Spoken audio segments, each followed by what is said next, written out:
As you guys know, gue lama banget gak komentarin orang, betul. Gue baru bangun tidur, begini bentukan gue udah gak usah protes. Karena cerita dari luar followers gue udah tai gitu, udah bikin sakit kepala. Terus sekarang tiba-tiba lewat apa? Gue gak tahu ini masih baru atau udah lama kejadiannya. Yang anak kecil makan Auntie Annie, terus dibuang.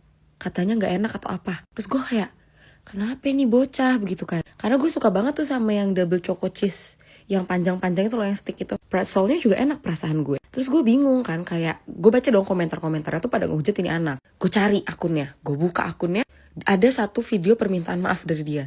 Cuma ngomongnya masih kayak ya gitu-gitu. Kayak maksud gue, oke, gue tahu lo anak kecil, lo mungkin masih tolol gitu ya. Lo masih gak punya manner, tapi apakah tidak ada orang tua atau orang-orang yang lebih paham dengan etika di balik anak ini, kok tidak ada yang mengajarkan atau mengarahkan anak ini gitu. Terus gue pikir udah beres, tiba-tiba ada muncul satu video lagi yang beneran lewat tanpa gue cari, yang dia ngomong kalau misalnya suatu makanan itu dibilang kayak batu atau apa gitu, gue lupa. Pokoknya dia menghina makanan itu lagi. Kayak maksud gue, kalau emang lo bukan seorang food vlogger atau food reviewer, you better diem.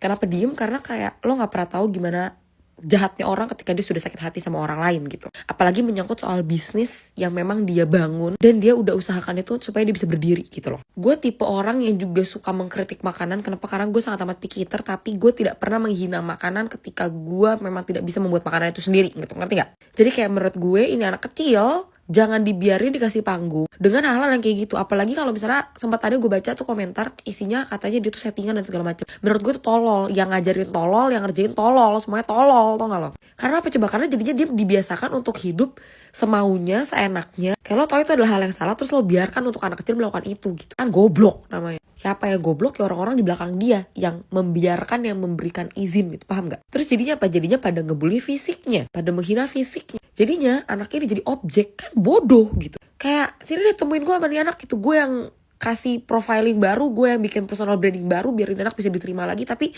jangan dikasih panggung sama orang-orang yang geblek gitu. Padahal mau dapetin FYP dari anak yang bodoh gitu kan, anak yang tidak tahu gimana caranya beretika yang baik gitu, bagaimana cara punya manner yang bagus. Menurut gue tuh bodoh banget. Kayak lo pengen cari FYP nih, tapi lo tarik orang yang mungkin masih bodoh dalam hal-hal di sana gitu kan, minim literasi, minim knowledge. Terus lo instead of lo mengajarkan dia agar dia bisa jadi lebih baik, lo malah bikin makin buruk gitu. Itu stupid, tau gak? Udah, sakit kepala gue. Ntar malam kita markibah biar kita stres bareng-bareng lagi ya. Sekian, terima kasih, love you.